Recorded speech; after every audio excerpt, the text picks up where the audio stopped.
Hey guys, welcome back to another episode. Today we're going to take a closer look at Advanced Micro Devices, ticker AMD. Year to date, the stock has done amazing, up roughly 21%, but from its year to date high, the stock is down roughly 20%. On today's episode, what I want to do is the following. First, take a closer look at a recent conference where AMD mentioned a lot of great information and what AMD investors should be excited about. The second thing I want to do is just kind of take a closer look at valuations and my overall thoughts on the company right now. So let's get started with today's episode. I want to thank the Motley Fool for sponsoring this video, and check out fool.com/Jose for the 10 best stocks to buy now. With that link, you get a promotional offer for the subscription service. Now, let's continue with today's episode. All right, so what I'm going to discuss today is going to be the Bank of America Global Technology Conference that came out on June 5th of 2024, so about a few days ago. This was actually a few days after their Cmputex keynote, so in my opinion, this is a great conference where we get to hear a lot of the new products they announced in their Cmputex keynote, especially kind of that roadmap of their AI accelerator. So we're going to do all that in today. So let's just kind of start off heavy with the new AI solution. So AMD mentions that in the upcoming quarters, they're going to release both CPU and obviously AI accelerators to their customers. So on the CPU side, they preview the Turin, which is their Gen 5 EPYC CPU processor, and they expect it to be available in the second half of this year. And it's going to be great leadership in performance, power, efficiency, and total cost of ownership across all server platforms. So obviously the CPU market is pretty good, but it's pretty interesting. But right now, most of the money being spent is definitely in the growth of AI accelerators. So AMD did kind of give us their GPU roadmap, which is now on an annual cadence. This is very similar to what Nvidia announced, that they are going to be releasing AI accelerator every single year. So most recently, at the end of 2023, AMD released the MI300. Now later this year, AMD is expected to release kind of a beefier up version of that, which is going to be the MI325, which will expand the memory capacity to 288 gigs. I am actually posting a link on this description of this video right now, because in one of my other channels, I did more of a deeper dive on all the AI accelerators brought up by AMD and Intel, and definitely check that out if you're more curious about the in-depth of those AI chips. Before we go any further, we are now on the road to 50,000 subscribers by the end of the year. Thank you all for the crazy support. So if you haven't and are enjoying the content, make sure to hit the thumbs up and the subscribe button. Finally, if you want to support the channel a little bit more, make sure to check out my special offer at fool.com/Jose. Now back to today's episode. AMD also mentions that by next year, in 2025, they will have the MI350, which is actually based on their next generation architecture, CDNA 4. MI300, MI325, for those that are not familiar, are based on CDNA 3. And this MI350 is going to be based on 3 nanometer process technology, and again support 288 HBM3E memory. So one thing that AMD does have over, for example, Nvidia, is that a single accelerator does contain a lot more HBM memory, which is very helpful for training and inferencing very, very large models.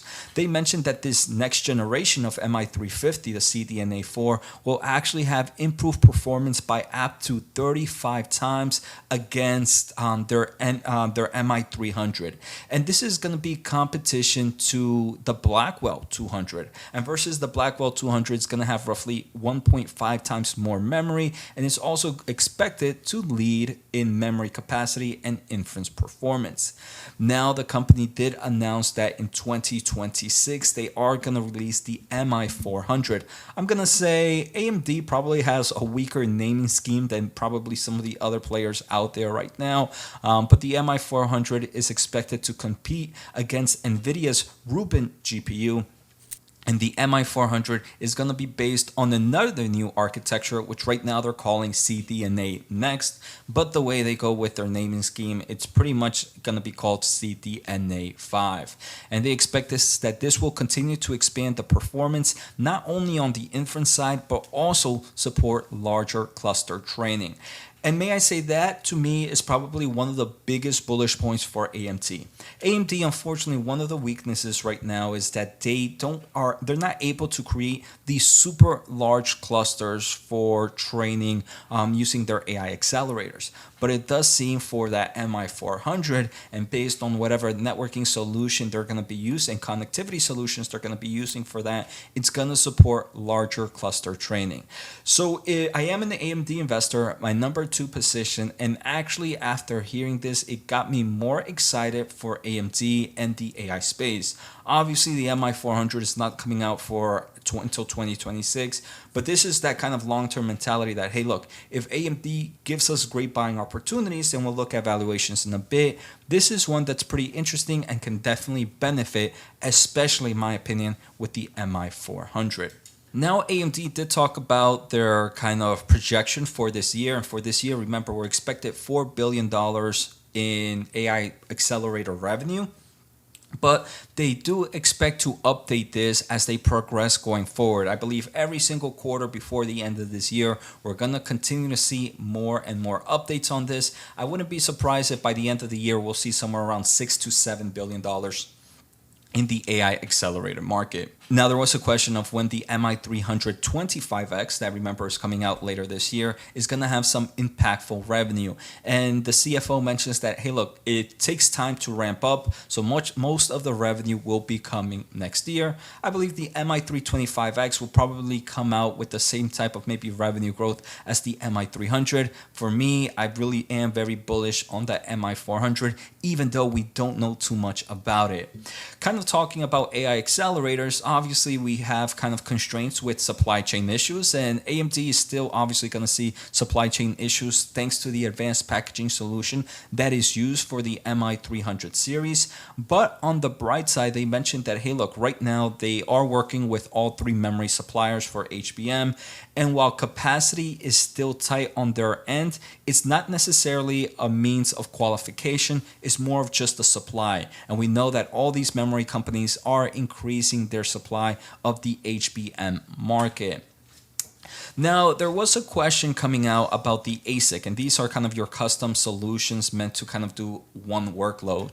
And the question is, has AMD ever thought about entering this market in forms of the AI accelerator? And AMD does mention that, hey, look, we've been doing, I don't know why I said my apologies, but we've been doing semi-customer solutions for a very, very long time, right? In the gaming market, they create semi-custom chips.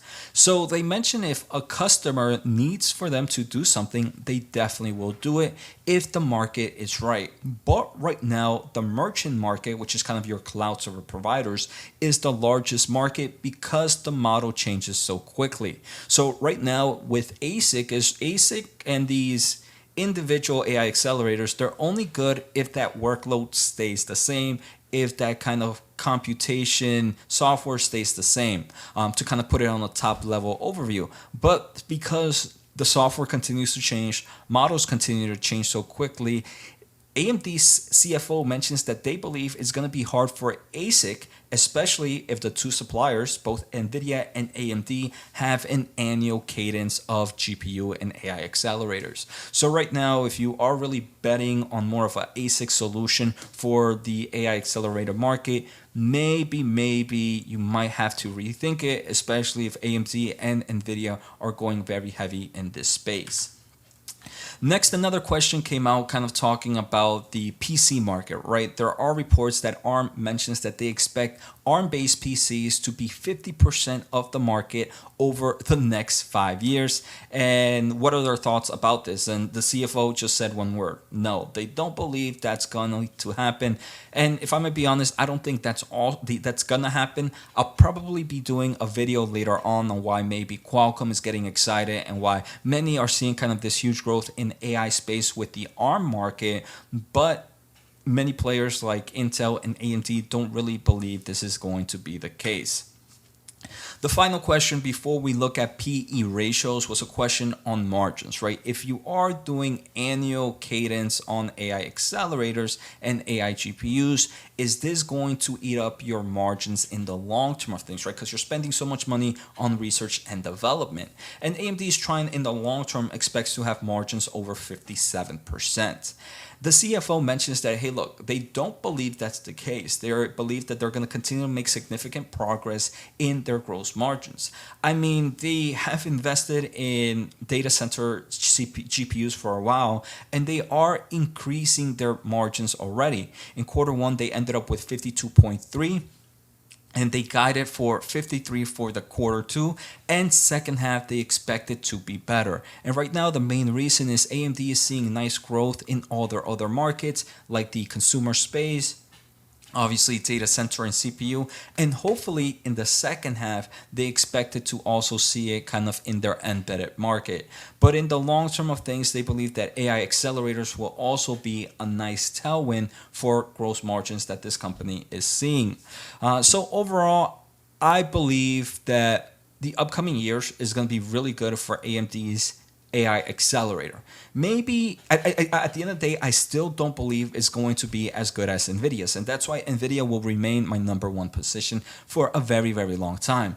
But just because Nvidia is going to win a huge market, this market is growing, and I think AMD also has the potential to grow and can definitely benefit, especially when we take a closer look at valuations, right? If we look at evaluations here for AMD, forward is looking pretty expensive, which is 47.82, but forward 1 year is 30.28.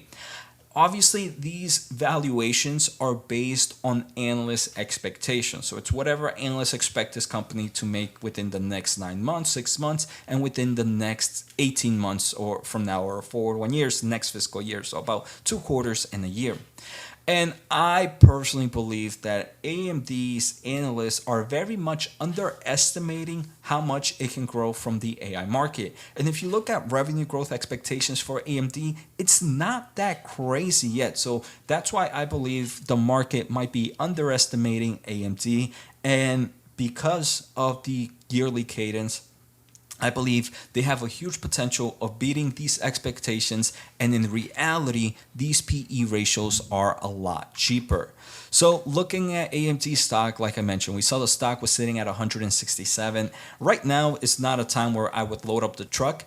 I think the semiconductor market in general gives us buying opportunities. There's probably going to be buying opportunities in the future, but at these levels, I wouldn't say, hey, look, based on the new update of the yearly cadence, based on kind of the growth we are seeing in the AI market, it's, in my opinion, I wouldn't mind dollar cost averaging. So let me know your thoughts on the comments below. Right now, the stock is sitting at 167. Like I mentioned, from its 6-month high, the stock is down roughly 20%, but from its 6-month, let's see year to date, that might be better. But from its year to date low, the stock is up that 21%. So obviously, the semiconductor in general, right, is not always a straight line, but there's definitely a lot of growth opportunity here, especially if the AI space is just at the beginning. And many people, like myself, believe that's the case. So I hope you guys enjoyed today's episode. Take care, have a good day, and see you all next time.